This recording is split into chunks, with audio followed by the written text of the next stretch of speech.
नमस्कार। तो आज हम एक बहुत ही दिलचस्प और गहरे विषय पर बात करने वाले हैं। सनातन परंपरा में हम सबने हमेशा ओम का उच्चारण किया है ना? और किसी भी शुभ काम से पहले हम श्री गणेश की वंदना भी जरूर करते हैं। पर क्या कभी सोचा है कि क्या ये सिर्फ एक कर्मकांड है या इसके पीछे कोई बहुत बड़ा, कोई गहरा ब्रह्मांडीय विज्ञान छिपा है? आज हम इसी अद्वैत संगम को डिकोड करेंगे। हम देखेंगे कि कैसे ब्रह्मांड का आदिनाद ओम और आदिदेव श्री गणेश आपस में गहराई से जुड़े हुए हैं। ये एक ऐसी कमाल की यात्रा है जो एक ध्वनि से शुरू होकर सीधे हमारी चेतना तक जाती है। तो चलिए शुरू करते हैं। सबसे पहले इस बेसिक कंसेप्ट को समझना बहुत जरूरी है।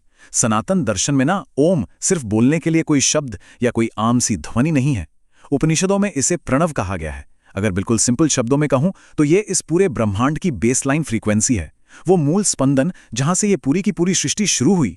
जरा सोचिए, जब कुछ भी नहीं था, बिल्कुल शून्यता थी, तब भी सिर्फ यही आदिनाद मौजूद था। इसे ही यूनिवर्स के क्रिएशन का बिल्कुल शुरुआती बिंदु माना जाता है। अब जरा इस प्राचीन वैदिक श्लोक को देखिए। गणपति अथर्वशीर्ष का ये श्लोक कहता है, त्वमेव प्रत्यक्षम तत्वमसि, यानी आप ही प्रत्यक्ष ब्रह्म हैं। अब यहाँ गौर करने वाली बात यह है कि हमारे प्राचीन शास्त्रों में श्री गणेश को सिर्फ एक देवता के रूप में सीमित करके नहीं देखा गया है, बल्कि उन्हें उस सर्वोच्च ब्रह्मांडीय सत्य का, उस निराकार ऊर्जा का बिल्कुल सीधा और दृश्य स्वरूप माना गया है। मतलब जो एनर्जी ओम के रूप में पूरे ब्रह्मांड में गूंज रही है ना, बिल्कुल वही एनर्जी गणेश जी के रूप में हमारे सामने साक्षात साकार होती है। चलिए इसे और भी आसानी से समझते हैं। इसे हम रोजमर्रा के एक बहुत ही बढ़िया उदाहरण से देख सकते हैं। बाईं ओर हमारे पास ओम है, जिसे हम एक तरह का अदृश्य कॉस्मिक हम या कोई रेडियो वेव मान सकते हैं। ये हर जगह मौजूद तो है, लेकिन हमें दिखाई नहीं देती, है ना? और दाईं ओर श्री गणेश हैं, जो बिल्कुल एक रिसीवर एंटेना की तरह काम करते हैं। देखिए, हमारी मानव चेतना को उस अदृश्य फ्रीक्वेंसी को पकड़ने के लिए किसी माध्यम की जरूरत तो होती ही है, और गणेश जी की वही दिव्य बुद्धि वो साकार माध्यम है जो हमें उस परमनाद से ट्यून इन करने में मदद करती है। तो अब आते हैं दृश्य ओम के रूप में श्री गणेश के इस बहुत ही खास पहलू पर और देखते हैं कि इस दिव्य स्वरूप का चित्रण कैसे किया गया है। ये चीज बहुत ही खूबसूरती से इस बात को दर्शाती है कि श्री गणेश की जो मूर्ति हम देखते हैं वो कोई साधारण रचना नहीं है। शास्त्रों में बताया गया है कि उनका स्वरूप स्वयं ओम का ही प्रतिबिंब है। देखिए, ओम 3 शब्दांशों से बना है, अकार, उकार और मकार। अब इसे ध्यान से समझिए। उनका विशाल मस्तक अकार को दर्शाता है, उनका बड़ा उदर यानी पेट उकार का प्रतिनिधित्व करता है, और उनकी सूंड मकार को दर्शाती है। मतलब भगवान गणेश का पूरा स्वरूप प्रणव मंत्र का ही एक विजुअल रिप्रेजेंटेशन है। ये कोई इत्तेफाक नहीं है, बल्कि एक बहुत ही गहरा प्रतीकवाद है। आइए इस प्रतीकवाद को थोड़ा और करीब से डिकोड करते हैं और बात करते हैं दिव्य श्रवण की संरचना की। हम रोज जो ध्यान साधना करते हैं ना, उसमें श्री गणेश के शरीर के ये अंग सिर्फ पहचानने के लिए नहीं है, ये आध्यात्मिक सत्यों को डिकोड करने के बहुत अहम टूल्स हैं। गणेश जी के विशाल कान इस बात का प्रतीक है कि उनमें उस दिव्य कॉस्मिक साउंड यानी ओम को सुनने की असीम क्षमता है, और उनकी जो बड़ी सूंड है वो उन सूक्ष्म आध्यात्मिक रहस्यों को पकड़ने की योग्यता को दर्शाती है, जो हमारी साधारण बुद्धि की पहुंच से बाहर हैं। साधना करते समय हमें यही समझ विकसित करनी होती है कि गणेश जी सिर्फ बाधाएं दूर नहीं करते, बल्कि वे हमारी चेतना के दरवाजे खोलने वाले देव हैं।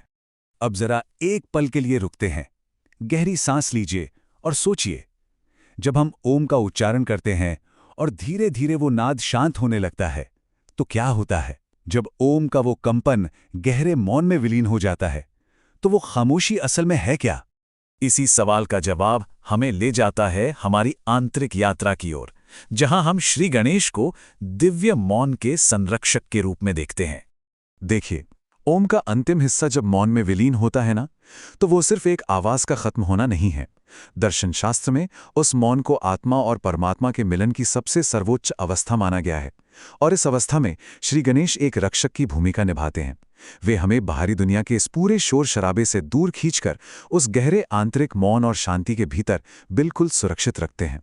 जब ध्यान में ओम का जप मन को शांत करता है, ठीक उसी पल हमें गणेश तत्व का अनुभव होता है। सच तो यह है कि जहां ओम है, वहां गणेश जी स्वतः ही उस मौन के गार्जियन बन जाते हैं। तो अब आते हैं सबसे अहम सवाल पर। इस ज्ञान को हम अपने भीतर कैसे उतारें? चलिए देखते हैं कि आंतरिक आध्यात्मिक बाधाओं पर विजय पाने का ये साधना मार्ग क्या है। चलिए देखते हैं कि ये पूरी प्रक्रिया कैसे आगे बढ़ती है। हम अक्सर गणेश जी को बाहरी दुनिया की रुकावटें हटाने वाला मानते हैं, पर उनका असली काम तो हमारे भीतर होता है। भारतीय दर्शन के अनुसार गणेश जी मूलाधार चक्र के अधिपति हैं, जहां से हमारी सारी आध्यात्मिक ऊर्जा शुरू होती है। ये सब कुछ स्टेप्स में होता है। पहला कदम है ओम का जप, जो उस मूल ऊर्जा को जगाता है। दूसरा है अपने मन को पूरी तरह स्थिर करना। और तीसरा, जो सबसे मुश्किल और ज़रूरी है, हमारे भीतर बैठे असली विघ्न यानी अहंकार, डर और अज्ञान को मिटाना। जब ये भीतरी रुकावटें हटती हैं, तब आता है चौथा चरण, गणेश कृपा या उस दिव्य विवेक का भीतर से जागृत होना। और अब जब हम इस पूरी चर्चा को समेट रहे हैं, तो एक बहुत ही गहरा विचार सामने आता है।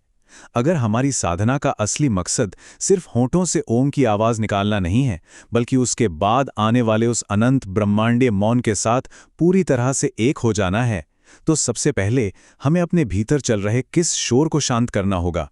वो कौन सा अहंकार है, कौन सा डर है, जो उस दिव्य नाद को सुनने में रुकावट बन रहा है? ये एक ऐसा सवाल है जिस पर हम सबको विचार करना चाहिए। खैर, आज हमारे साथ इस गहरी दार्शनिक यात्रा पर जुड़ने के लिए बहुत बहुत धन्यवाद।